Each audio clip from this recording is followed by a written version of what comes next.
gracias a todas y todos los que están acá, que nos acompañaron todo este año y nos viene acompañando ya desde hace varios años. Hoy vamos a hablar inclusive de pandemia. El trabajo que hicimos en pandemia en este ciclo fue bastante importante.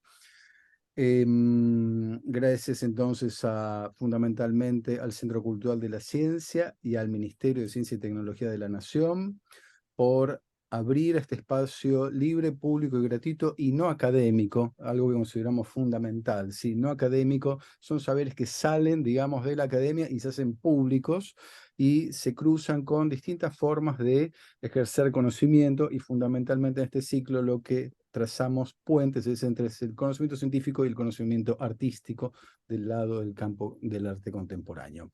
Hemos tenido invitados a lo largo de este año de distintas, digamos, orígenes, como lo he nombrado. Hemos tenido artistas, científicos, investigadores de todo tipo, hasta la secretaria digamos, de Patrimonio Cultural de la Nación, etcétera, etcétera, de forma tal que tratamos de horizontalizar una plataforma de conocimiento y de alguna forma, digamos, tratar de sacar de ese lugar un poco elevado del podio a los científicos como los que manejan la última palabra de la verdad, ¿no? La cultura se construye entre todos los ámbitos de la sociedad, donde los científicos, los artistas y todos los actores tienen igual peso y preponderancia en la construcción de un pensamiento cultural.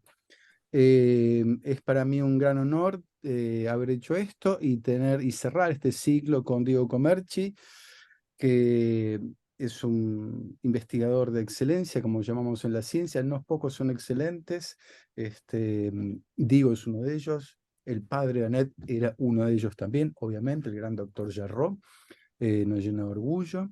Este, y, digamos, entonces, eh, fundamentalmente, entonces, y aparte comentar que me un gran cariño y una gran trayectoria de vida contigo. Nos conocemos prácticamente cuando éramos adolescentes y el destino nos encuentra acá y para mí es un acto virtuoso de empatía este encuentro. Así que muchas gracias, Diego. Quiero decir unas palabras para cerrar también este ciclo. Este ciclo está hoy dedicado a hablar de la ciencia como una actividad creativa, ¿sí? La actividad creativa no empieza y termina en el ocio creativo del pensamiento. La actividad creativa creo que se transforma en un acto realmente potente cuando transfiere sus conocimientos a una aplicabilidad, ¿sí? Lo que llamamos en ciencia es una transferencia de saberes a la sociedad. ¿Mm? Por ejemplo, en el 1800 comenzó la segunda revolución científica, ¿sí? Con la electricidad y el magnetismo, y eso hizo posible una gran transferencia de conocimientos a la sociedad. Una de ellas es que estemos hoy haciendo este Zoom. Una de ellas, tal vez la más banal, pero para dar una especie de, digamos, de indicación del peso del conocimiento científico. Quiero recalcar esto en el contexto político, ¿sí? Que estamos viviendo en la Argentina y que no es la primera vez, donde desde ciertos sectores hay disenso con respecto a la pertinencia de la ciencia, ¿sí? La ciencia no es estrictamente lúdica, es responsable de la gran transformación, ¿sí? Tecnológica del mundo, digamos, ¿sí? Hemos tenido dos grandes revoluciones industriales, ahora la informática, la biotecnológica, ¿sí? La de la ingeniería y biología molecular, que digamos, han propiciado realmente el estado cultural en el cual estamos, de bienestar y de, digamos, expansión del span de vida, como lo llamamos, y una mejor calidad de vida. Así que, lejos de aquellas épocas donde algunos seres de la política a los científicos nos mandaron a lavar los platos y hoy algunos cuestionan la pertinencia, inclusive que han denostado el campo científico transfiriéndolo de ministerio a secretaría, y esperemos que eso nunca más vuelva a suceder. Hoy queremos, con el peso de las evidencias, volver, ¿sí? A comunicar que sin ciencia no hay cultura, no hay país, no hay soberanía y no hay avance posible en ningún sentido. Así que bueno, perdones por estas palabras, pero queremos defender el derecho a la cultura y ejercer la ciencia en todos los países del mundo. Diego Comerci, sos bienvenido, y ahora vamos a comenzar entonces. A mí me gustaría, que tal vez en breves palabras, dejemos muy en claro qué es la ciencia básica, ¿no? Y qué es la que llamamos ciencia aplicada, ¿no? Como Sí. para Bueno, ponernos de acuerdo, ¿no? yo creo que eso responde a una división o una taxonomía que me parece que no tiene sentido. a hablar de eso hoy, pero fue un debate muy fuerte en la década del 70, en los 60. A lo que se refería básicamente era la ciencia básica como la ciencia que lo que busca es generar preguntas y generar más preguntas a- aplicando el método científico. ¿Sí? Básicamente el objetivo de la ciencia básica es canalizar la curiosidad. Del eh, conocer, ¿no? exacto, la curiosidad del hombre, la curiosidad humana, a través de un método que es el método científico, hacerse preguntas y generar dispositivos experimentales que den respuesta a esas preguntas, que lo que hacen esas respuestas en general es generar nuevas preguntas en un proceso continuo que lo que hace es generar conocimiento. A diferencia de la ciencia aplicada, que en realidad tiene un objetivo de ya enfocar esa curiosidad a tratar de generar una solución a un problema. En realidad yo creo que eso es algo digamos, es un antagonismo que no es productivo. Yo creo que la ciencia, la buena ciencia, no creo yo, eso ya lo dijo Pasteur, que fue un gran científico que hacía investigación aplicada y básica al mismo tiempo. Y Pasteur decía, no existe la ciencia aplicada y la ciencia básica, existe la ciencia y la aplicación de la ciencia. O sea, la buena ciencia siempre a la larga o a la corta, va a tener aplicación. Y en realidad, y tomo un poco lo que dijiste en la introducción, en la presentación que hiciste, donde hablabas esto de que sin ciencia no hay mejoras económicas o mejoras sociales o mejor. Yo diría que a veces confundimos lo que es ciencia con tecnología. Yo Exacto. creo que la tecnología está muy relacionada con lo productivo y con la innovación. El objetivo de la tecnología es llevar el conocimiento, bajar ese conocimiento para generar una solución a un problema. La ciencia en sí, su objetivo es generar conocimiento. Ese conocimiento después puede quedar guardado en una biblioteca o puede tomarlo alguien que quiere, en base a ese conocimiento, tratar de generar una solución innovadora a un problema que no tiene solución. Pero la ciencia en general, per se, la ciencia básica, no genera soluciones, genera preguntas y respuestas, genera conocimiento. Claro. Por Quería eso me nombrar, gusta. hay una cantidad enorme de ejemplos, pero se me viene a la cabeza Mendel, ¿no? Como que a fines del siglo XIX, él, este hombre de Dios, ¿no? En una abadía, Exacto. cultivando porotos, ¿no? Ve una lógica, ¿no? Reproductiva en los porotos, que la publica en su momento y nadie le da bolilla, y después, medio siglo más tarde, termina siendo las leyes de la genética. Siempre hay una gran confusión entre ciencia y tecnología, ¿no? Es lo que digo, recién decía, ¿no? La ciencia es un epifenómeno, ¿sí? De la ciencia, y como muchas veces dice Alberto Kohlenblit, es la punta del iceberg, ¿sí? De una gran ciencia básica, que luego, digamos, indefectiblemente, si la ciencia está bien hecha, se transforma, ¿sí? Seguramente tiene una transferencia tecnológica, ¿sí? La compu es una transferencia tecnológica, digamos, las semillas son digamos, biomoleculares son transferencias tecnológicas, las vacunas, ¿no? Son transferencias tecnológicas, y ya caen en el campo, ¿no? De la tecnología.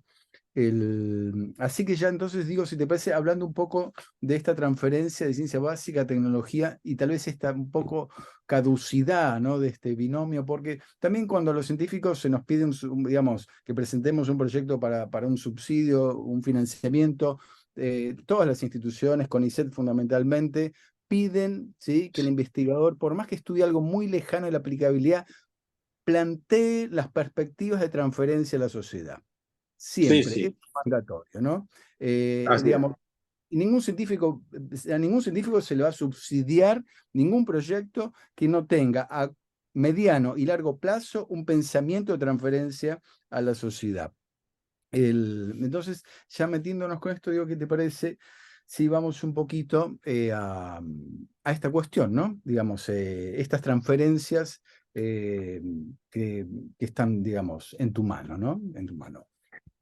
Sí, bueno, mira, yo en general, por eso te decía, no creo en la diferencia básica aplicada, creo que la buena ciencia siempre a la larga se puede aplicar y todo depende de cómo uno enfoque eh, el objetivo del estudio.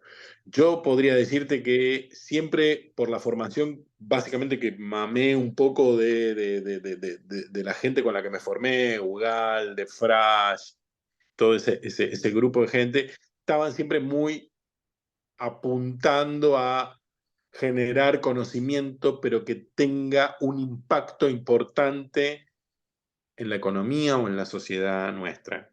Y entonces, si bien hacíamos investigación básica de calidad y competitiva a nivel internacional, con una agenda muy académica, ¿sí? Siempre tratábamos de buscarle alguna salida. Entonces, una de las cuestiones que nosotros estudiamos era cómo esta bacteria, Brucella, hace para generar una infección crónica, ¿no? Pero, de golpe, este conocimiento que generábamos, pensábamos, bueno, a ver, ¿cómo podemos generar herramientas con este conocimiento que permitan mejorar la, digamos, la cura de la enfermedad, el diagnóstico temprano, generar vacunas? Y eso fue un poco lo que fue moldeando mi experiencia y digamos, mi expertise a lo largo de estos años. Y yo creo que el punto de quiebre fue más o menos alrededor del 2009-2010, cuando la Agencia Nacional de Promoción Científica creó un programa, digamos, estableció unas políticas y generó unos instrumentos que eran muy interesantes, que fueron el Fondo Argentino Sectorial. El Fondo Argentino Sectorial, que lo que buscaba era generar proyectos donde hubiera interdisciplinaridad científica y tecnológica, Ujú, sumando a empresas nacionales con el objeto de desarrollar conocimiento en áreas que se habían identificado como importantes para el país, que eran energía, agro, salud, por ejemplo, nanotecnología, que el Estado quería que se desarrollen, pero que generen impacto económico o social. Y por ujú, primera vez se creaba una alianza público-privada entre investigadores del sector público estatal con empresas nacionales privadas. Y fue así que nosotros, en el año 2010, respondiendo un poco a este llamado de la agencia, en base a ciertos desarrollos tecnológicos y científicos que teníamos, eh, presentamos una propuesta de empezar a aplicar nanotecnología para generar dispositivos diagnósticos portátiles y en el área de salud, tanto humana como animal. Lo que nos había motivado era ese brote fuerte que tuvimos de dengue, creo que fue en el año 2008-2009, que había afectado muy fuerte en Chaco. ujú. Yo me acuerdo de imágenes de ver, imágenes Chaco, Charata, con infestación brutal de mosquitos, y el diagnóstico, el centro de referencia de diagnóstico, estaba en Pergamino, provincia de Buenos Aires, y el problema estaba en Chaco. Y se armó un cuello de botella en todo lo que era la cuestión diagnóstica, las muestras tenían que viajar de Chaco a Buenos Aires para que después el resultado vuelva de Buenos Aires a Chaco. Y dijimos, la verdad que la tecnología hoy y los conocimientos permitirían tener sistemas portátiles simples que permitieran in situ generar la solución. Y entonces, ¿cómo podíamos llevar biotecnología y nanotecnología a eso? Y en base a eso, te voy a mostrar una imagen, presentamos lo que fue el proyecto NanoPoc, que lo que Dale. buscaba era, a ver si se está viendo ahí un poco, la idea de este proyecto era generar este tipo de dispositivos Ujú. Algunos me lo criticaron como una sanguchera. Para nosotros, en realidad, parece una sanguchera porque tiene el tamaño de un pan lactal, digamos, de una cajita de pan lactal, pero tiene mucha tecnología metida ahí adentro. Básicamente lo que tiene metido ahí adentro eran, no sé si pueden ver acá, estos electrodos, que eran unas celdas de reacción. Para hacer esto asociamos a todo el grupo de microelectrónica del INTI, al grupo de nanotecnología del INTI con el grupo de biotecnología de la UNSAM, y sumamos tres empresas: ADE, una empresa nacional dedicada a generar dispositivos médicos Ujú. para salud, y la empresa Agrofarma y Biochemic, que estaban en el área más biotecnológica, pero aplicada a salud animal. Y básicamente la idea de esto era generar un aparatito que se alimente con una batería, que uno lo pueda poner en una mochila y se lo puede llevar al campo donde no hay ni siquiera luz, digamos, ¿no? Eh, y el objetivo era esto: tomar la muestra de sangre, en este caso, bueno, una vaca, ponerle, pero podía ser de una persona, y con una serie de moléculas que habíamos generado en estas celdas de reacción portátiles y descartables, generar un diagnóstico que en el aparatito ese, el Nanopoc, lo medía y mandaba la señal directamente a una app, a un celular, donde uno veía el resultado. Entonces esto generaba una solución. Bueno, era muy ambicioso para el 2010, llegamos a hacer este prototipo. Desde el punto de vista comercial fue un fracaso, porque el sistema empresarial, no, claro, fue un fracaso porque, digamos, era tal vez muy de avanzada para el 2010, y la tecnología biomédica instalada en diagnóstico no respondía a estas cosas, ¿no? Ajá. Pero bueno, sirvió. ¿Por qué sirvió? Porque gracias a Nanopoc se pudo generar una serie de tecnologías y de formación de recursos humanos interdisciplinarios, porque acá participaron químicos, biólogos, biotecnólogos, desarrolladores de software, ingenieros electrónicos, físicos, nanotecnólogos. La verdad que fue una cosa muy interesante de desarrollar. Formamos una generación de profesionales que podían dialogar entre sí. No era fácil hacer dialogar a un químico, un biotecnólogo y un desarrollador de software, o un diseñador industrial. Pues tienen Este, intereses diferentes, ¿no? Tienen preguntas diferentes.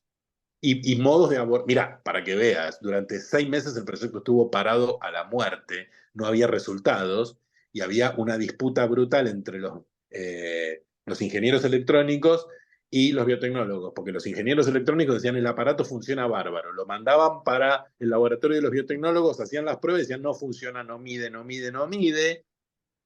Y en un momento a alguien, no recuerdo bien quién, se le ocurrió decir: che, pero pará, la microcorriente que mide este aparato es negativa. Por lo tanto, para el ingeniero electrónico es una curva que va por debajo de cero. Y el biotecnólogo decía: no se me ocurriría jamás que una señal sea negativa, es positiva. Estaban midiendo en Al diferentes revés. canales y no se entendían el lenguaje. Hasta que alguien dijo: no, pará. Vos estás poniendo todo lo que es debajo de cero como cero, y en realidad la corriente es negativa. Bueno, lo que muestra es que a veces la interdisciplinaridad requiere un periodo de conocimiento y de interacción y de diálogo para poder entender el lenguaje con el que te habla el otro. Claro, pero aparte humildad, ¿no? Humildad escuchar al otro, ¿sí? Además, Y y algo que, además, y algo que te decía Ugalde a vos, digamos, para que esa mesa interdisciplinaria funcione, vos tenés que contarle al otro como si le estuvieras contando a tu abuela, ¿sí? O al vecino de la esquina que estudia otra cosa y te tiene que entender perfectamente bien, ¿no? Y acá hay algo exacto. importante, digo, y para todos, que es eliminar de alguna forma la retórica disciplinar, ¿sí? Sacar de este discurso la retórica específica y disciplinar y traducirla a un saber común, ¿no? Que esto es clave para poder generar esta, digamos, diálogo virtuoso entre distintas cabezas, ¿no? En definitiva. Absolutamente. Y bueno, lo que te quería comentar, fue un fracaso rotundo desde el punto de vista comercial. De alguna manera, desde la agencia decía, bueno, esto va a generar un impacto económico. Y la verdad que el impacto económico no fue directo. Ajá.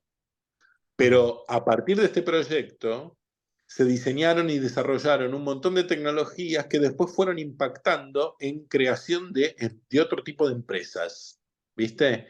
Y entonces una de esas fue la creación de Chemtest, o Chemtest, como me gusta decirlo a mí, en el 2013.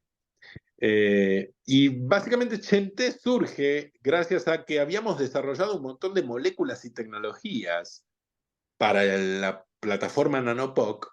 Y cuando vimos que Nanopoc no iba a tener un interés comercial, varias de las empresas que estaban en el consorcio se dieron cuenta que había un valor ahí en esas moléculas que permitían generar nuevos diagnósticos interesantes. Entonces, junto con los que vemos acá en la foto, Andrés Chiocchini, Juan Ugalde al lado mío, yo con varios 10 años menos, decidimos llevar en diálogo con la gente de la agencia. En ese momento voy a recordar a Tati McDonald, que falleció hace poco y que era la directora del FONARSEC, una persona que yo admiré muchísimo y quiero y quise muchísimo. Le dijimos, Tati, mira, hay un montón de cosas que desarrollamos acá que valdría la pena llevarla a otra plataforma, algo más clásico, plataformas de diagnóstico más clásico que ya están aceptadas por el mercado. Me dijo, Ujú. listo, tenemos una línea que se llama línea Empretecno, crear empresas de base tecnológica en el país, fundadas por investigadores con capitales privados, para llevar tecnologías muy maduras al desarrollo de negocios. Y así surge Chemtest, con gran apoyo del Estado Nacional, que es una empresa dedicada a crear diagnósticos de enfermedades infecciosas, tanto para humanos como para animales, y ahora la estamos abriendo también para sistemas de detección en cultivares, por ejemplo, en dos plataformas muy clásicas que son el ELISA y las tiras de diagnóstico rápido, que ahora después de pandemia todos conocimos, ¿no? Y la idea era llevar todas esas moléculas ahí. Y así, a partir del 2013, 2014, 2015, fueron los años donde empezamos a desarrollar la tecnología, los prototipos, a desarrollar la empresa que está hoy incubada dentro del campus de la Universidad de San Martín en la Fundación Argentina de Nanotecnología, porque es una empresa que combina de nanotecnología con biotecnología para crear este tipo de diagnósticos. Y bueno, digamos, si bien yo seguía haciendo en el laboratorio investigación básica y esas líneas de investigación se siguen manteniendo hasta el día de hoy, empecé a trabajar también fuerte en desarrollar esta empresa y, por ejemplo, a partir del 2016 logramos crear lo que fue nuestro producto estrella que vino a resolver un problema importante en el país, como es el diagnóstico de precisión para el síndrome urémico hemolítico, la famosa enfermedad de la hamburguesa, Ajá. que lamentablemente en el país tenemos una enorme incidencia en niños, en menores de 7, 8 años. Mm. Eh, y hacía falta generar un diagnóstico de precisión. Nosotros aquí nos asociamos con el ANLIS Malbrán, el Instituto Malbrán, que realmente nos trajo la demanda, decir, che, hoy nos está faltando esto, parte de las moléculas que ustedes generaron y los dispositivos que generan podrían servir, encaremos todo un estudio y un desarrollo a ver si podemos llegar a esto. Y la verdad que en el 2016-2017 lanzamos este test de LISA, que hoy por hoy se incorporó en el 2016 a la rutina diagnóstica nacional de vigilancia y permitió mejorar el diagnóstico del SU. De un 25% de los casos se podían diagnosticar. Hoy ¿Qué es el estamos SU, digo? diagnosticando. ¿Qué es el SU, digo? Es el síndrome urémico hemolítico, la famosa Ah, enfermedad esta de la hamburguesa que termina generando en la mayoría de los casos daño renal permanente y termina, a la larga, esos chicos en la adolescencia terminan muchos de ellos con trasplantes. Con lo cual el costo para el sistema de salud es enorme, digamos, y muchas veces es mortal, lamentablemente. pero que detectado a tiempo permite un manejo, digamos, que baja muchísimo los riesgos y las secuelas, ¿viste? Claro. Y entonces en el 2016 Malbrán, le hacemos la transferencia, Malbrán incorpora este test a la rutina diagnóstica y te digo, permite mejorar las chances del diagnóstico. Antes estaban en alrededor de un 25%. O sea, de todos los casos de SU que había en el país, se podía linkear la enfermedad a la presencia de una bacteria que es la que lo causa. Ajá. La bacteria Eh, en la carne cruda, ¿no? Así es, así es. Es una bacteria que normalmente vive en el recto de los bovinos y que por mal manejo y en la higiene cuando se procesa la carne puede generar contaminación. Entonces, se pasó del 25% de chances de diagnóstico al 86%. Un montón. Y hoy se está implementando en todo el país. Claro. A eso me refería con que la buena ciencia, ¿sí? A la larga o a la corta, siempre se aplica, ¿sí? Pero hay que tener a alguien atento e interesado en hacer el desarrollo tecnológico. Sí, vos tenés que salir de la mesa de laboratorio, ¿no? Tenés que Así es, abrir también tu escucha y así es, convocar a tu mesa de laboratorio otros actores que tienen otra visión y otros intereses en el campo social, ¿no? así es, así es, así es. Y bueno, esto fue desarrollándose y seguimos trabajando, obviamente, expandiéndolo a otras enfermedades. Por ejemplo, luego de esto, lo que hicimos fue desarrollar el test rápido para detección temprana, la tira reactiva para la detección de las bacterias que generan esta enfermedad. ¿Por qué? Porque si el chico que llega a la guardia pediátrica se le pincha un dedo y con la gota de sangre en 10 minutos el médico tiene el conocimiento de que hay presencia de esta bacteria, sabe que hay riesgo de que se genere un SU. Entonces lo va a dejar en observación, ¿sí? Y lo más probable es que las chances de mejora y de evitar las secuelas que la enfermedad puede causar, digamos, se logre. Y eso hoy es un producto que ya ha sido aprobado por la ANMAT y está empezando a implementarse en distintas partes del país en las guardias. Y espero que en breve Argentina, gracias a estas nuevas herramientas, empecemos a ver una reducción significativa en los casos pediátricos que tenemos. Así que bueno, acá vemos un poco algunas fotos con Juan y con Andrés y el premio Innovar que nos dio el Ministerio de Ciencia en el año 2019 por este desarrollo. Y bueno, y ahí también fue el disparador de lo que vino en pandemia, ¿no? Porque en pandemia fue el punto de inflexión, yo te diría, para nosotros, para mí en particular, para todo nuestro grupo, para Chentes Digo, también. vos decís de inflexión para ustedes en el campo, digamos, profesional, pero fue un punto de inflexión de conciencia, me parece, social, ¿no? Absolutamente, Donde la ciencia se absolutamente. pone en discusión, ¿no? Se pone como, se actualiza todo y hay un punto de inflexión, me parece, de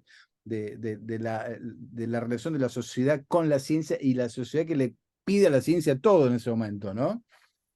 Absolutamente, porque primero digamos, la toma de conciencia de lo que es una pandemia, digamos, nosotros las estudiábamos en libros. Yo nunca pensé que en mi vida profesional iba a vivir en tiempo real una pandemia. Yo estudiaba como, digamos, infectólogo y microbiólogo, me interesó siempre el tema de las pandemias de cólera, la peste negra. Hay enormes ejemplos de pandemias que ocurrieron en el pasado, pero claro, uno, ¿qué iba a esperar que en el siglo XXI íbamos a sufrir una pandemia de estas características? Nunca creí que iba a poder vivir y experimentarla. Y te confieso que al principio estaba fascinado con lo que ocurría, porque no podía creer, era como que miraba una película de lo que estaba pasando. Y obviamente el llamado fue inmediato, necesitábamos salir a dar respuestas porque sentimos digamos, el llamado, digamos, de nuestra propia conciencia. Me formé toda la vida para esto. ¿Cómo no? ¿Cómo me voy a quedar encerrado en mi casa? Claro. Tenía que ir al laboratorio a generar algo. Y yo creo que eso nos pasó a muchísimos, muchísimos. de investigadores. Y de hecho, fíjate cómo fueron el acontecimiento. Nosotros estábamos en febrero del 2020. En esta foto que ven acá, lo ven a la ministra Bisotti, al ministro Salvarezza, a Ana Franchi, de CONICET, en el instituto, el día que lanzamos en febrero el test rápido para la detección de dengue. Recordá que antes que el COVID No, estábamos viviendo un brote de dengue en Argentina sí. y nosotros habíamos sacado el diagnóstico rápido y ese día vienen los ministros a la inauguración y qué sé yo, y a las 2 semanas se declara el primer caso de COVID en Argentina. Y Entonces, ahí, sí, contame, decime. no, y entonces, quiero escucharte. ¿Qué pasó con el COVID? Bueno, ya. Y ahí lo que pasa es que yo creo que había quedado un poco en el radar, en la cabeza de los ministros, esta capacidad que teníamos en el laboratorio, y enseguida nos preguntaron si podíamos generar alguna solución diagnóstica para el COVID. Y yo le preguntaba a las autoridades del Ministerio de Salud, digo, pero ¿cuál es el problema que está habiendo? Y me dice, el problema que está habiendo es que hay un corte total de la cadena de suministro global. Y Argentina la pandemia en ese momento estaba pegando fuertísimo en el hemisferio norte, básicamente en Estados Unidos y Europa, las economías premium de mayor consumo. Todos los insumos del mundo estaban yendo hacia Europa y Estados Unidos. Cuando Argentina se da cuenta, el Ministerio de Salud, que se le caen 2 licitaciones de test diagnóstico, se le caen porque no hay oferta, porque a nadie le interesaba el mercado argentino, habiendo tanta demanda del mercado europeo y americano, ahí se prendieron las luces rojas. Es decir, ¿qué hacemos en Argentina cuando nos caiga esto y no tengamos diagnósticos? Tenemos que apelar a nuestras capacidades productivas. Entonces me consultan si podíamos hacer algo para este tema. Y la verdad que lo primero que dije es sí, porque sentí el llamado de que teníamos que hacer algo, aunque no sabía bien qué. Y lo primero que hice fue armar esto. Acá tenemos una foto mostrando una reunión que mantuvimos el 13 o 14 de marzo. El primer paciente de COVID en Argentina fue el 8 o 3 u 8 de marzo del 2020. A la semana estábamos reunidos ya entre varios tirando ideas, qué podíamos hacer, y con este think tank, digamos, porque la creatividad, acá había que aplicarle, y la creatividad, como vos sabés, no sale solo de una cabeza, surge del diálogo, ¿sí? La innovación y la creatividad es mucho más fácil de lograr entre varios.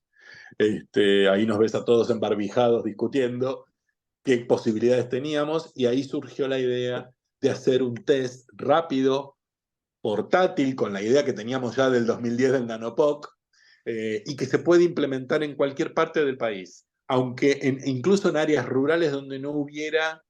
suficiente infraestructura para el diagnóstico, para tratar de evitar esos cuellos de botella que habíamos vivido cuando fue el primer brote de dengue. Y así fue como surge el ELA-Strip, este test en el que empezamos a hacer en alianza con la Universidad Nacional de Quilmes, porque enseguida me di cuenta que la tecnología todos no la teníamos, nosotros solos, si sumábamos tecnología que tenían en la UNCI y que tenía una empresa que era un spin-off de UNCI, que era Productos Biológicos de Quilmes, empezamos a combinar nuestros conocimientos y capacidades y empezamos a tirar. Acá ves una foto, mira, te estoy mostrando, son unos primeros prototipos que tiramos de tiras reactivas antes de cortar. Acá esta es uno de los laboratorios de planta productiva de Chemtest, y tiramos una serie de alternativas, 10 o 15 distintas, a ver cuál funcionaba.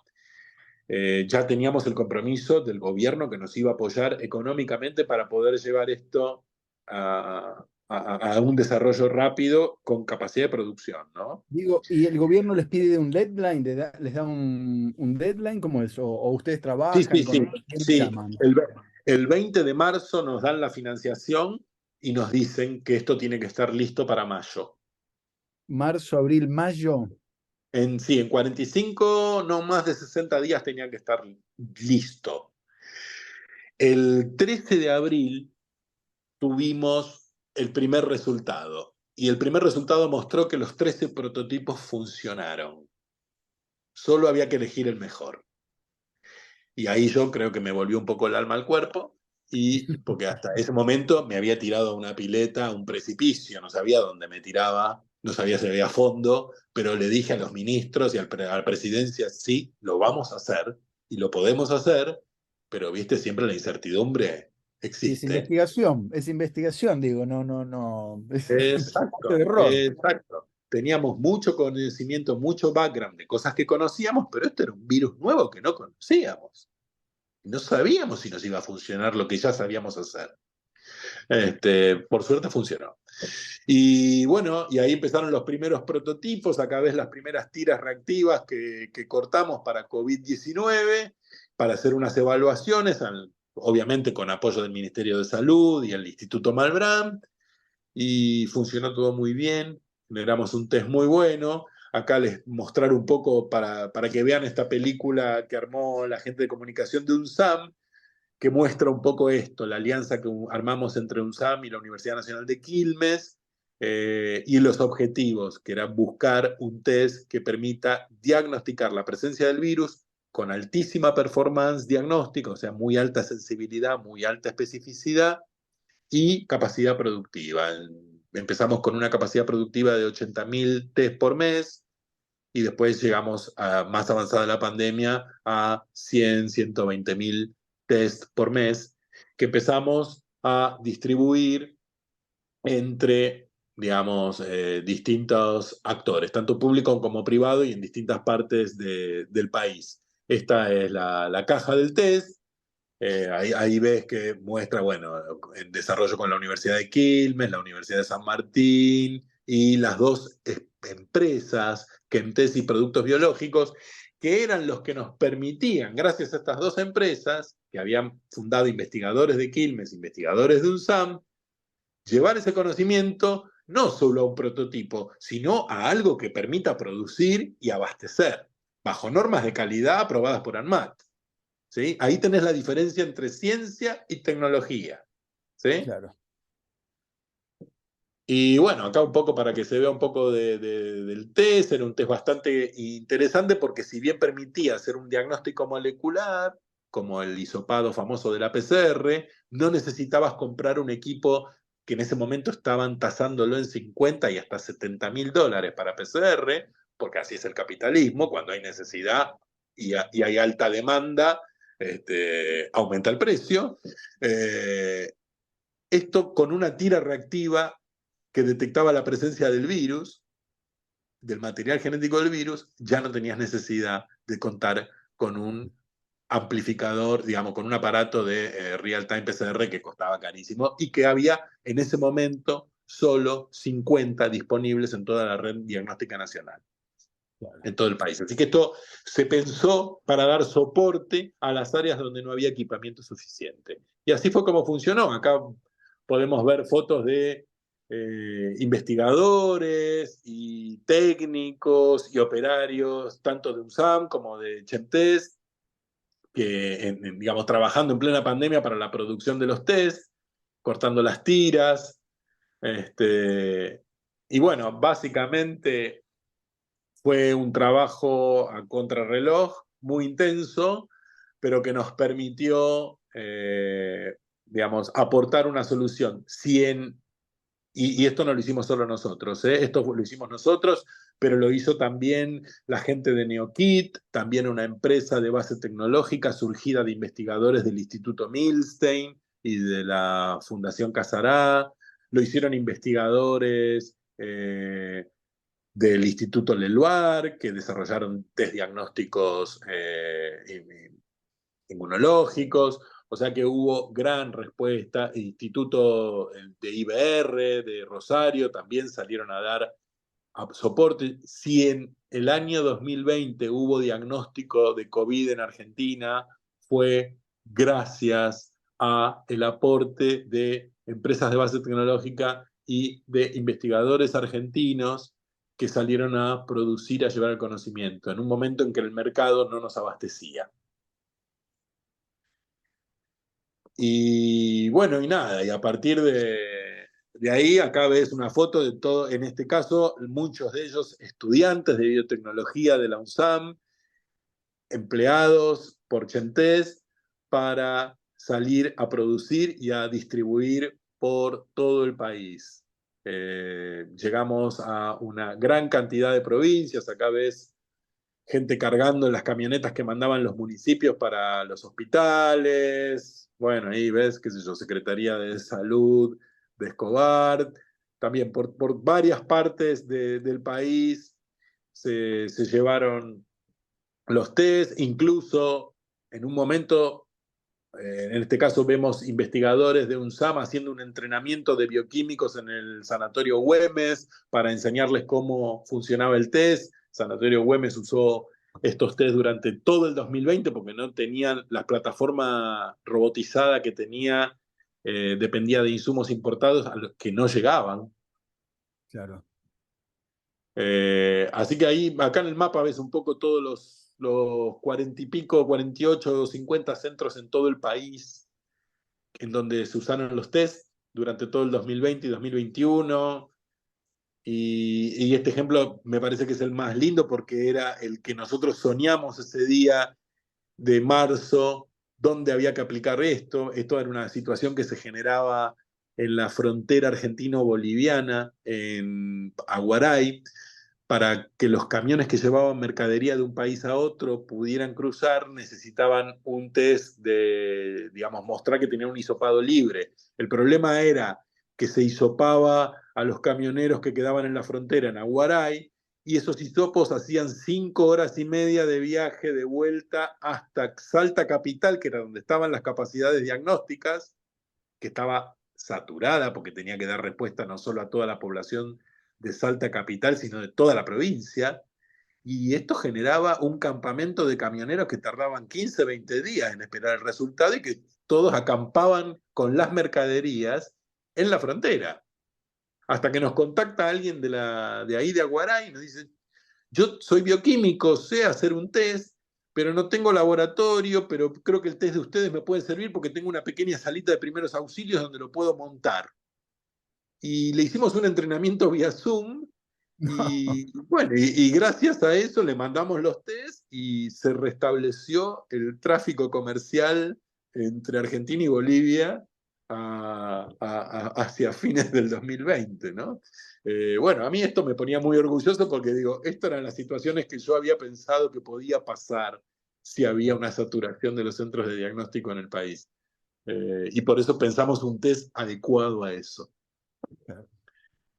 Así que bueno, un poco eso, y no solo hablemos de los test, digamos, este ejemplo, el de los barbijos, todos lo conocen, el famoso barbijo del CONICET, que tiene una historia particular, porque en este caso no fue algo que surgió de la ciencia, de los científicos para llevar una solución, sino que es algo que surgió del sector industrial, del sector empresarial. Este caso fue particular porque vino, se acerca a la universidad un empresario textil, pyme, de La Matanza, quebrado, endeudadísimo, después de la crisis económica del 18, de 2018, y nos dice, yo tengo telas poliéster, quiero hacer mascarillas y barbijos, pero le quiero dar una prestación. ¿Se puede hacer una tela que tenga algún efecto germicida, que mate al virus, que mate bacterias? Y la verdad que lo pusimos en contacto con nanotecnólogos y químicos y especialistas en materiales y dijeron, sí, la verdad que sí, se pueden hacer, digamos, telas impregnadas en nanopartículas que tienen efectos germicidas, que matan al virus, a los hongos, a las bacterias, y se hicieron las primeras pruebas y fue un éxito rotundo. Pero fue un éxito rotundo no solo porque funcionaba, era lavable, permitía 15 usos y 15 lavados sin que se pierdan las nanopartículas que tenían el efecto germicida. Fue un éxito comercial. Fue la principal ingreso de royalties para la Universidad de San Martín, la UBA y el CONICET, que fueron las tres entidades que participaron en su desarrollo. ¿Y el empresario que estaba quebrado, cómo le fue?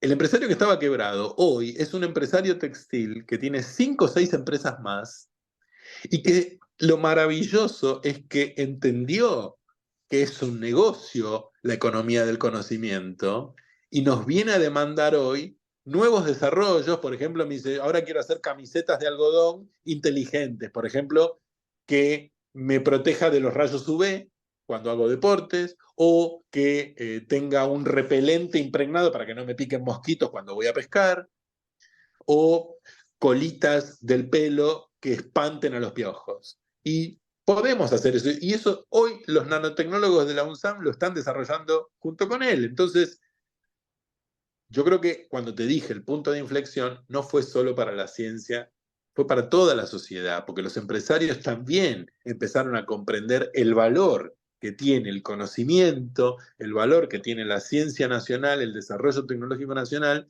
y que les puede impactar en mejoras económicas y productivas. Ese es un ejemplo interesante. Por eso te digo que me gusta hablar más que de transferencia tecnológica, me gusta más hablar, porque en transferencia siempre pareciera que hay un activo que emite y un pasivo que recibe. Y en realidad esto implica un diálogo, ¿viste? Un ida y vuelta. Los científicos aprendieron en este caso de los empresarios textiles, de entender cómo funciona una empresa textil y ver cómo dentro del proceso productivo se podían meter estas nanopartículas en las telas, y lo mismo para el otro lado, ¿no? El empresario, el textil, entendiendo cómo funciona esto. Así que interesante. Y bueno, y tal vez el caso más resonante y que en estos días estamos celebrando es el de la vacuna, ¿no? La vacuna ARVAC, que fue un proyecto que surgió gracias a Juliana Casataro en marzo, al mismo tiempo que nosotros estábamos pensando en un diagnóstico, Juliana estaba pensando en una vacuna. Y nos pareció en su momento, y yo lo reconozco porque lo discutí bastante con ella en marzo del 2020, cuando me decía que quería pensar en un proyecto de vacuna, le dije, estás loca, eso no es para nuestro país, no tenemos capacidad porque requiere una inversión brutal.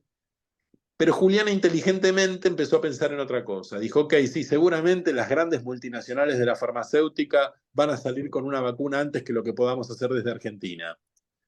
Pero esta enfermedad vino para quedarse. Este virus no se va a ir, va claro, a impactar recurrentemente y lo más probable es que vayamos hacia un esquema de de una endemia. vacunación Claro. anual, como en la gripe, ¿viste? La vacunación del grupo de riesgo en forma anual, sobre todo la gente mayor de 50, 60 años, o la gente con enfermedades, y que es de hecho lo que ocurrió. Y entonces ya de entrada se pensó en el desarrollo de una vacuna para refuerzo, para la aplicación anual. Y la verdad es que desde la academia no podíamos hacer esto solo, necesitábamos empresas. Y por suerte Argentina tiene un sector farmacéutico muy desarrollado y muy poderoso de empresas locales. Y ahí se sumó Laboratorio Casará, que aportó gran parte del desarrollo tecnológico junto con el desarrollo que se había hecho en la UNSAM por el grupo de Juliana Casataro. Y hace 10 días se anunció la conclusión de las 3 fases de análisis clínico de esta vacuna. No solo se hizo el desarrollo experimental, el desarrollo del prototipo, se hizo la fase preclínica, la fase 1, la fase 2 y la fase 3. Por primera vez en Argentina se logró cerrar la ecuación del desarrollo de una vacuna, desde la concepción misma académica hasta la producción y evaluación en el país. Porque la verdad que en Argentina la vacuna de Pfizer la evaluó un equipo argentino de excelencia, como es el grupo del doctor Pollack. Mira, O sea que teníamos los investigadores clínicos capaces de llevar adelante este desarrollo y esta evaluación. El problema es que nunca se habían alineado los patitos, ¿viste? Y lo que hacía falta era alinear los patitos, y yo creo que la emergencia, a veces los argentinos somos muy disgregados, ¿viste? Nos matamos mucho entre nosotros, mucha grieta. Y yo creo que la pandemia nos generó un amalgamiento en estas cosas de decir, bueno, alineemos todo esto, tenemos buenos investigadores básicos, tenemos buenos inmunólogos, tenemos empresas farmacéuticas que pueden producir una vacuna, tenemos investigadores clínicos y médicos que pueden hacer la evaluación sobre los pacientes.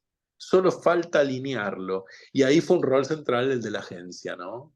Con Fernando Peirano y con el ministro Filmus a la cabeza, que se pusieron el proyecto, digamos, en la mochila y empezaron a tirar del carro y hicieron que esto pudiera alinearse todas estas cosas. Y hoy por hoy tenemos una vacuna que se produce en el país que no solo va a permitir ahorrar divisas al país y pudiendo, digamos, aplicarla a nuestra población, sino que la vamos a poder exportar a la región y a otros países.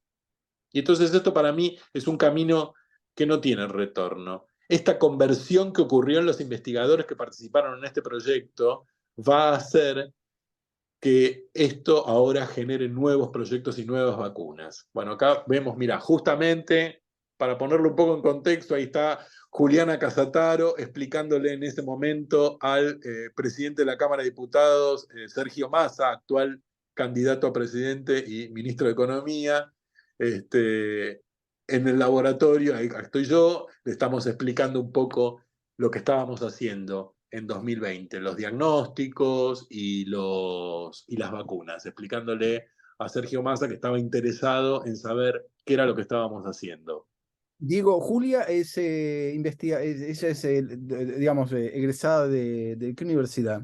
Juliana es una egresada de la Universidad Nacional de Mar del Plata y es actualmente investigadora en la UNSAM, en el IID, y es la líder del proyecto ARVAC, ¿sí?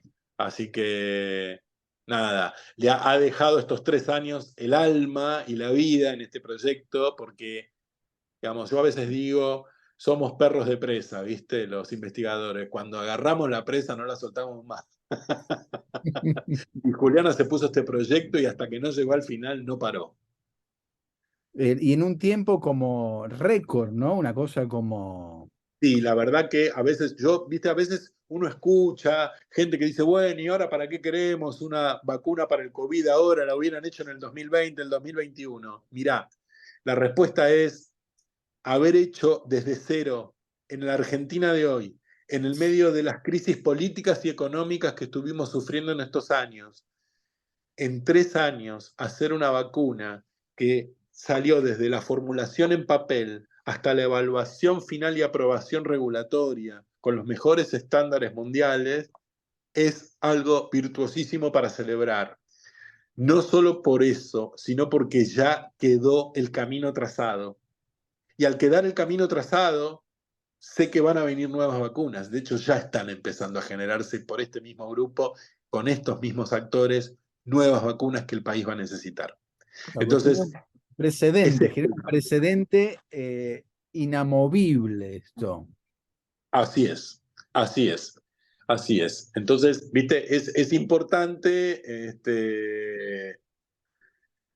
digamos, remarcar estas cosas porque, digo, a veces no se comprende desde el conocimiento, digamos, común de la gente, los tiempos.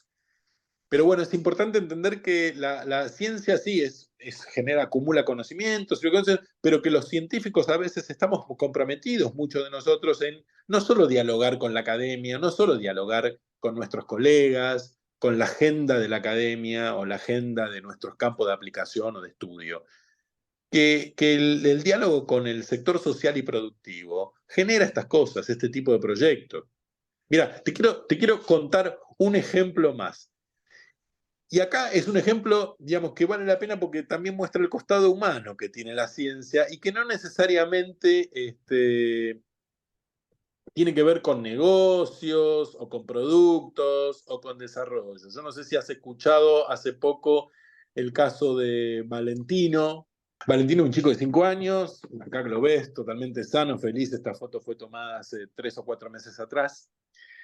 En el año 2018 contacta un médico, pediatra, cirujano del Hospital Gutiérrez, contacta a Elida Hermida, investigadora en biomateriales de la Universidad de San Martín, diciéndole, Elida, tenemos un caso gravísimo, es un chico de 8, 7, 8 meses de edad, tiene una malformación en la vía respiratoria que hace que se colapsen los bronquios y el aparato respiratorio cuando respira por una colagenopatía que no permitía mantener rigidez en la vía respiratoria.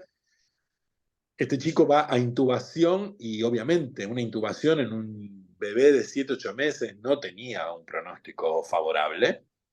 La única solución que hay es generar una operación que lo que implica es ponerle una especie de exoesqueleto que le mantenga las vías respiratorias abiertas para que no colapsen durante la respiración y que sea reabsorbible y sobre ese material su cuerpo pudiera generar un cartílago. Se había hecho una única operación en el mundo un año antes en Estados Unidos y era el único antecedente que había en la literatura médica.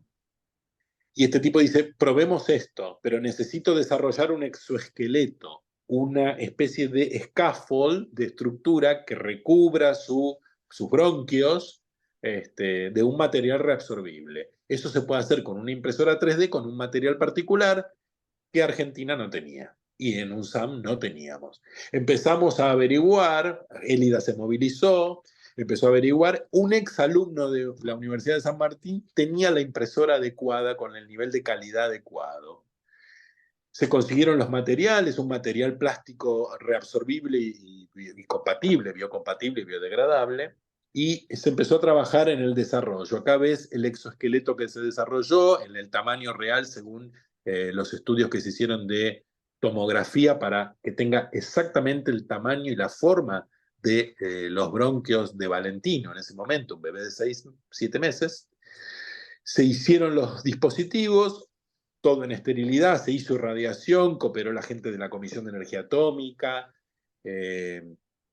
y se hizo la intervención quirúrgica. Y nada, la verdad, nos tiramos a una pileta, no sabíamos si esto iba a funcionar. Fue la segunda operación en el mundo que se hizo y funcionó. Hoy Valentino está vivo, acá lo ves a Valentino con los investigadores, su papá ahí atrás, y los dos, el dueño, ex alumno de UNSAM y hoy un ingeniero de Globant que tenía la impresora 3D. Acá la vemos a Beatriz, la investigadora y tecnóloga que desarrolló el exoesqueleto. Y acá lo vemos a Valentino conociendo hace unos meses que vino a visitar por primera vez el laboratorio y ellos lo vieron por primera vez cara a cara. Fue algo muy emocionante. Se trabajó absolutamente ad honorem, gratis, nadie cobró un peso, porque el objetivo era salvarle la vida a Valentino. Acá lo vemos al médico, a sus papás, Élida, la directora del laboratorio, y todos muy felices hace unos meses atrás. Y lo más interesante de esto es que esto se publicó y se Es un mostró que paper. había una manera alternativa y barata y simple de generar esta solución a gente que antes se moría. Y hoy por hoy, 4 años después, ya hubo 35 operaciones en el mundo siguiendo esta tecnología desarrollada en UNSAM. Acá no patentamos, acá el objetivo no era ese. Acá el objetivo era llevar el conocimiento para salvar vidas. ¿Viste? Y eso es algo, digamos, que tiene un valor enorme, ¿no? Tenés que ver el nivel de compromiso y de emoción de estos investigadores y el nivel de agradecimiento de la familia y del personal médico. La verdad que cuando vos, digamos, no hay nada más satisfactorio para alguien, para un científico, ver que tu conocimiento, más allá de, viste, porque estamos muy acostumbrados a la ciencia de autor, a la ciencia, al científico estrella, al premiado, la medalla, el premio Nobel, y hacer siempre foco en la persona, en el científico, en el genio. Y la verdad que no somos genios. Para mí no hay nada más satisfactorio que ver que lo que vos haces sirvió para algo, sirvió para que una empresa textil no se quiebre, sirvió para salvarle la vida a alguien, sirvió para generar una solución en un problema, ¿entendés? Que era prácticamente comercial y aduanero en una frontera. Digo, es donde yo siento que lo que hago, que lo que hacemos, que lo que aprendimos, lo que estudiamos, realmente impacta. Sencillamente lo que quería era mostrar cómo la ciencia es es conocimiento, es cultura, y la cultura del conocimiento es colectivo, no parte del científico ni empieza, ni termina, empieza en el científico. Lo dije intuitivamente y vos lo has demostrado y has pasado la frontera, ¿no? De cómo uno puede pensar la interdisciplinariedad y esa aplicabilidad, digamos que, bueno, bueno, no tengo nada que decir, digo la verdad. Abramos preguntas al público, la gente, por favor, si quiere preguntar algo, preguntarle a Diego, podemos abrir los micrófonos si quieren. Encantado. Preguntaron en qué hospital operaron a Valentino, Diego. Ah, mira, yo no recuerdo bien, pero porque sé que intervinieron también gente de CEMIC.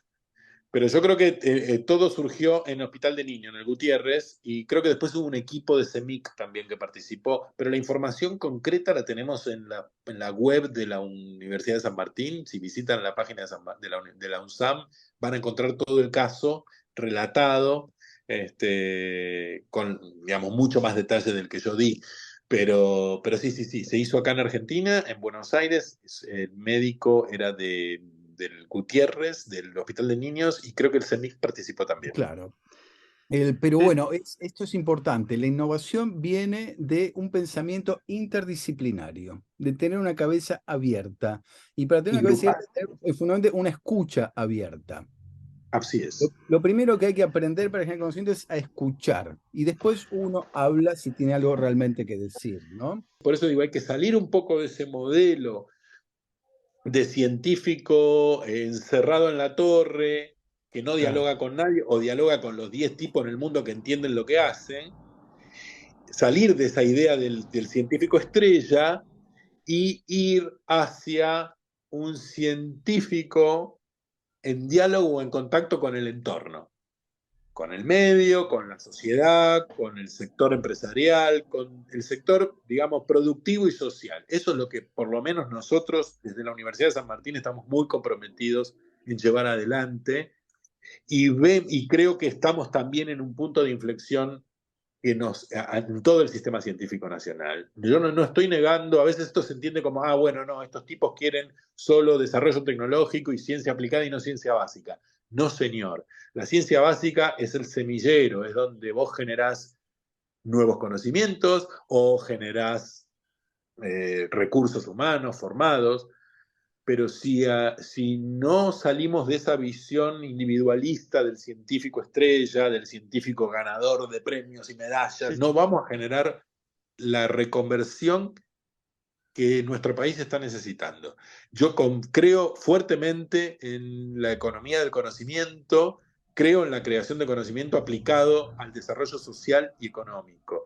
Y me parece que hemos tenido en los últimos años una serie de políticas que creo que deberían transformarse, y espero que lo sean, en políticas de Estado, como es la Ley de Economía del Conocimiento, que todo apunta en esa dirección. Y soy absolutamente esperanzado y confiado en que esto va a impactar. No me cabe duda que hay un compromiso fuerte de los colegas, de los investigadores de este país, y sobre todo lo veo porque, te digo, estoy en una universidad, formamos biotecnólogos y veo el compromiso de las nuevas generaciones, de los pibes que se están y pibas que se están formando hoy.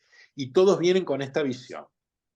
Todos vienen con esta visión de quiero que lo que estoy aprendiendo sirva para algo. Eso que vos decís, la creatividad, ya sea artística, científica, la creatividad surge de la interacción. Yo, mira, voy a hacer una pavada total, pero el fondo de pantalla que tengo acá, donde estoy inscrito, es algo que se llamaba en el 1700, ¿sí? El Gran Teatro Científico. ¿Sí? Acá atrás mío está Sir Humphrey Davy, que era una especie de Mick Jagger, ¿sí? En el año fin del 1700, y es, digamos, uno de los hacedores, ¿sí? De lo que va a ser la evolución de la electroquímica. Es digamos, el mentor de Faraday, ¿sí? Faraday va a ser responsable de la unión de la teoría eléctrica y magnética y la revolución del campo electromagnético. y que es la responsable, digamos, de la segunda revolución industrial, que es la revolución de la electricidad, ¿sí? Pero ahora ustedes fíjense, esto es un teatro, ¿sí? Un teatro, un viernes a la noche, ¿sí? En Londres, la gente iba al teatro a escuchar una conferencia científica, ¿sí? De Sir Maravilloso. Humphrey, y hacía experimentos ante el público. Fíjense la multitud que había, ¿sí? En el 1700, en el iluminismo, ¿sí? El prestigio social pasaba por generar conocimiento. Y yo creo que esto responde un poco a lo que decía Fernando, ¿sí? Lo que preguntaba, ¿por qué no sabemos esto que Diego acaba de contar en esta pequeña hora viernes a la noche? ¿Sí? Hay una cuestión, me parece, también de, digamos, de estimulación de qué quiero consumir yo hoy, quién quiero ser hoy, ¿no? En el iluminismo, por algo se llama iluminismo, todos queríamos saber y había una industria del conocimiento. Y esa industria del conocimiento dio vuelta, ¿sí? La cultura y la relación, ¿sí? De la especie humana con el mundo, ¿sí? La revolución, ¿sí? De la electricidad y el magnetismo que hace posible que hoy estemos acá hablando y muchas de las cosas que hoy desarrolló Diego y contó. A mí me parece que hay algo que es como esto, ¿no? ¿Qué quiero ser yo? ¿Qué quiero consumir? ¿No? Y la cultura del conocimiento me parece algo que poner en valor, ¿no? Porque tiene implicancias, obviamente, no solo sociales, sino económicas. Les quiero dejar solo esta imagen, que es una imagen que para mí significó mucho durante pandemia, porque éramos 4 o 5 los que estábamos en todo este campus de la UNSAM de 3 hectáreas, y una de esas personas era una de la gente que estaba acá de guardia de seguridad y que era un gran dibujante a mano alzada. Y me preguntaba, ¿qué hacen, doctor, todos los días viniendo acá? Y yo le contaba, y algo vio, y ahí dibujó ahí el mundo, el COVID, y la tirita del diagnóstico, y el guante, y un día me lo regaló. Y nada, es una imagen que me va a acompañar siempre porque me hace recordar mucho esos 2 meses donde no sabíamos qué estábamos viviendo, porque era casi un apocalipsis, digamos, no se veía nadie en la calle, no circulaban autos, no había gente, y nada, lo quería compartir con ustedes. El Bueno, dibujo podría ser, ¿no? La imagen de marca del test del COVID, digamos, tranquilamente, sí, sí, sí, tranquilamente. muy lindo, muy lindo. No, y habla también del compromiso, ¿no? De guardia de seguridad, ¿no? Que estaba ahí, a la par Sí, tuya, sí, sí, sí, ¿no? En control. fueron momentos muy particulares de mucha gente, ¿eh? Mucha gente que todo el mundo cooperó desde su lugar, desde lo que sabía hacer o de lo que podía hacer. Fue un momento donde nos sentimos muy apelados y con la necesidad de generar una respuesta, de devolver un poco lo que nuestro propio sistema nos dio. Yo estudié toda la vida en la educación pública. Eh, Obviamente, cuando te dije nos preparamos toda la vida para esto, no podíamos quedarnos en casa, teníamos que salir a dar una respuesta. Diego, si querés cerrar No, yo solo algo. un cierre, agradecerte, la verdad, siempre es un placer hablar con vos y siempre nos pasa lo mismo, nos colgamos y terminamos hablando horas y horas y horas, y eso que no Para había un eso estamos vinito de acá. por medio. Y eso que no había un vinito de por medio. Este, Pero bueno, y agradecer a todos los que se quedaron hasta tan tarde escuchando y las intervenciones, así que agradecido. Y bueno, nada, contento, agradecido por todo esto. Bien. Yo nada, agradecer a vos, Diego, a todos los que han estado acá. Hoy no hablamos específicamente de arte contemporáneo, ¿sí? Pero yo creo que el arte es el arte de la creatividad, ¿sí? Y voy a tal vez cerrar este ciclo con una frase muy contemporánea, muy nueva, de un investigador muy joven, que es Plinio el Viejo, ¿sí? Plinio el Viejo, ¿sí? Del siglo I después de Cristo, es estoico romano, que él definía, ¿sí? El arte, ¿sí? Como la capacidad, toda acción que el ser humano que hace para mejorar la relación consigo mismo y con sus hermanos de caverna, o sea, todos nosotros. Para Plinio el Viejo, el gran arte en el siglo I después de Cristo era la medicina, porque concretamente, ¿sí?, si uno se cortaba, servía para curar. Y en consonancia con esa línea, después para él seguían las artes visuales, ¿sí?, la pintura y el dibujo, porque era la forma que en aquel entonces la gente podía registrar con esa tecnología lo que sucedía en el mundo, fijarlo y estudiarlo, ¿sí? Arte y tecnología, sí, digo, vos tenés tu gran laboratorios de investigación, nanotecnología, etcétera, etcétera, y al mismo tiempo, sí, el seguridad de un SAM hizo ese dibujo visual que fijó de alguna forma ese contexto, ¿sí?, infijable en fotos, porque ese registro visual, ¿sí?, de esa persona que no estudió Bellas Artes, que no estudió ciencia, que no tiene pretensión ni de científico ni de artista, capturó en una imagen emocional, ¿sí?, una instantánea de una controversia ética, espiritual y material que atravesó al mundo y a los argentinos. Así que me parece que hay que dinamitar esta frontera entre arte, ciencia y profesiones y pensar todo a partir de un gran campo cultural estructurado y unificado. Muchas gracias a todos, gracias por estar acá, gracias Anet, gracias al Ministerio, y ojalá sigamos con estos encuentros.